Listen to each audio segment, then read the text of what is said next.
तो मैं आपको आपकी जिंदगी के लिए छोटे छोटे कुछ 4 नियम बताना चाहता हूं, और ये 4 नियम का पालन आप सब करिए। मैं आपको विनम्रतापूर्वक लेकिन विश्वास से कहता हूं कि ये 4 नियम का जो भी पालन करेगा, जिंदगी में बीमारी और रोग उसको कभी आएंगे नहीं। आप भी अगर ये पालन करेंगे तो बहुत अच्छा होगा। मैं भी करता हूं मेरे जीवन में। मैं पिछले 15 वर्षों से योग प्राणायाम करता हूं, उसके साथ कुछ नियम मैंने बनाए हैं, वो नियम का पालन करता हूं और वही नियम आपको बताना चाहता हूं। स्वामी जी पालन करते हैं, मैं करता हूं, हमारे लाखों योग शिक्षक करते हैं, और इन नियमों का पालन करने से हमको इतना लाभ हुआ है कि कभी बीमारी आती नहीं। 15 साल से मैंने हर बार मेरा बीपी चेक किया, नॉर्मल है, शुगर नॉर्मल है, ट्राइग्लिसराइड्स नॉर्मल है, कोलेस्ट्रॉल नॉर्मल है। पिछले 15 साल में कभी सर्दी जुकाम भी नहीं हुआ, गला भी नहीं बैठा, कभी हॉस्पिटल नहीं देखा, कभी डॉक्टर के पास नहीं गए, क्योंकि जरूरत नहीं पड़ी। और वो जरूरत नहीं पड़ी क्योंकि हम निरोगी हैं, स्वस्थ हैं। ये निरोगी और स्वस्थ होने के लिए आयुर्वेद की एक छोटी सी जानकारी आपसे मैं शेयर करना चाहता हूं। आयुर्वेद में यह कहा गया है कि किसी भी व्यक्ति को निरोगी होना है, रोगमुक्त होना है, तो अपने जीवन में 3 बातों का ध्यान रखे। अपना वात, पित्त और कफ, तीनों का संतुलन रखे। वो 3 तरह के दोष हैं हमारे शरीर में, वात, पित्त, कफ। आपने सुना होगा, ये त्रिदोष आधारित शरीर है।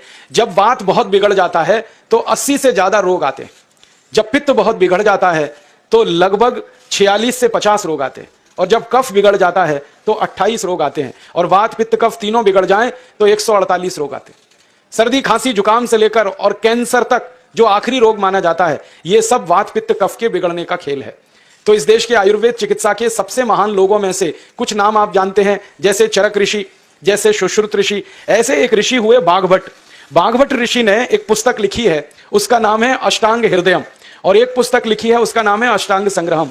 इन दोनों पुस्तकों में उन्होंने 7000 नियम बताए हैं। उनमें से 4 बताता हूं, अच्छे लगे तो आज से ही पालन करो, और दूसरों को भी बताओ, ताकि कोई भी इन नियमों का पालन करे तो बीमार ही ना पड़े। ये चारों नियम हैं वात, पित्त और कफ को संतुलित रखने के लिए। अब वात, पित्त, कफ तीनों एक साथ आपके संतुलित रहें, तो उसके लिए पहला नियम है खाना खाने के तुरंत बाद पानी नहीं पीना। ये पहला नियम। आप बोलेंगे ये तो बड़ी मुश्किल बात है, खाना खाते ही पानी पीते हैं हम तो सबके सब, और बिना पानी पिए खाना ही नहीं खाते।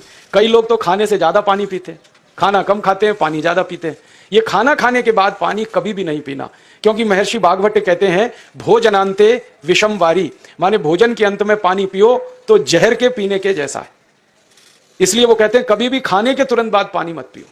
अब आप मुझे पूछोगे क्यों नहीं पिए, कारण बता दो। कारण मैं बताना चाहता हूं सरल भाषा में। हम जब खाना खाते हैं ना, तो पेट में सारा खाना इकट्ठा होता है। पेट में एक स्थान होता है, उसको हम कहते हैं जठर। संस्कृत में, हिंदी में जठर कहते हैं, अंग्रेजी में उसको एपिगैस्ट्रियम कहते हैं, हिंदी में कुछ लोग उसको आमाशय भी कहते हैं। ये जठर छोटा सा स्थान है। आपके पेट में नाभि है ना, उसके लेफ्ट साइड में